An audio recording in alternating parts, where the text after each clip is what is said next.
৩১ দফা রাষ্ট্র কাঠামো সংস্কার নিয়ে চট্টগ্রামে বিএনপির দিনব্যাপী চলা কর্মশালায় ভার্চুয়ালি যুক্ত হয়ে বক্তব্য রাখছিলেন দলটির ভারপ্রাপ্ত চেয়ারম্যান তারেক রহমান। আমরা সরাসরি তাঁর বক্তব্যে ছিলাম। অন্যান্য খবরে যাচ্ছে। বাংলাদেশের বিরুদ্ধে ভারতীয় আগ্রাসন রুখে দিতে হিন্দু মুসলমান একসঙ্গে লড়াইয়ের ঘোষণা দিয়েছে বাংলাদেশ পূজা উদযাপন ফ্রন্ট।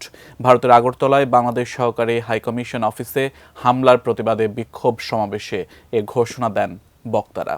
আরও জানাচ্ছেন মাহফুজা মুসলেহি। ভারতের আগরতলায় বাংলাদেশের সহকারী হাইকমিশনে হামলার প্রতিবাদে বুধবার সকালে জাতীয় প্রেস ক্লাব থেকে পল্টন পর্যন্ত মিছিল সমাবেশ করে বাংলাদেশ পূজা উদযাপন ফ্রন্ট। মিছিল পূর্ব সমাবেশে ফ্রন্টের নেতারা তাদের বক্তব্যে বলেন, বাংলাদেশ ভারতের মধ্যে সাম্প্রদায়িক দাঙ্গা উস্কে দিতেই এ হামলা করা হয়। ভারতে থাকা বাংলাদেশের দূতাবাসগুলোতে নিরাপত্তা জোরদারেরও দাবি ওঠে এ সময়ে। আমার জাতীয় পতাকা, আমার রাষ্ট্রদূতের কার্যালয় নিয়ে কোন ষড়যন্ত্র বরদাস্ত করা হবে না। ৭১ সালে আমরা স্বাধীনতা করেছি, হিন্দু মুসলমান ভাই ভাই মিলে আবার সেই আলামত যদি দেখতে পাই, বাংলাদেশের ১ ইঞ্চি জমি নিয়ে যদি কোনো ষড়যন্ত্র হয়, আমরা সশস্ত্র সংগ্রাম করতে হয়েছে করতো। ব্রেকফাস্ট, টিফিন কিংবা স্ন্যাক টাইমে মজাদার আয়োজন মানে অল টাইম ব্রেড। আমি সংখ্যালঘু নই, আমি বাংলাদেশি।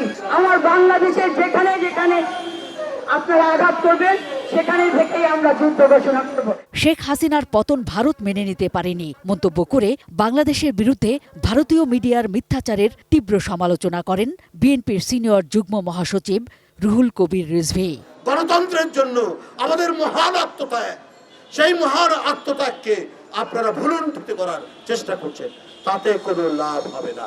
আপনারা যদি মনে করেন এই করে আপনাদের আগ্রাসন সুসম্পন্ন করবেন, আপনারা বোকার স্বর্গে বাস করছেন। দেশের মুক্তির জন্য, দেশ রক্ষার জন্য হিন্দু মুসলমান আমরা লড়াই করব, দিল্লির দাসত্বকে খান খান করব। দেশের স্বাধীনতা সার্বভৌমত্ব রক্ষায় ধর্ম বর্ণ সবাইকে ঐক্যবদ্ধ হবারও আহ্বান জানান তিনি। প্রত্যেকেরই স্বাধীনতা সার্বভৌমত্বে আমরা মর্যাদা দেই। Mahfuza Muslehi, ATN news, Dhaka.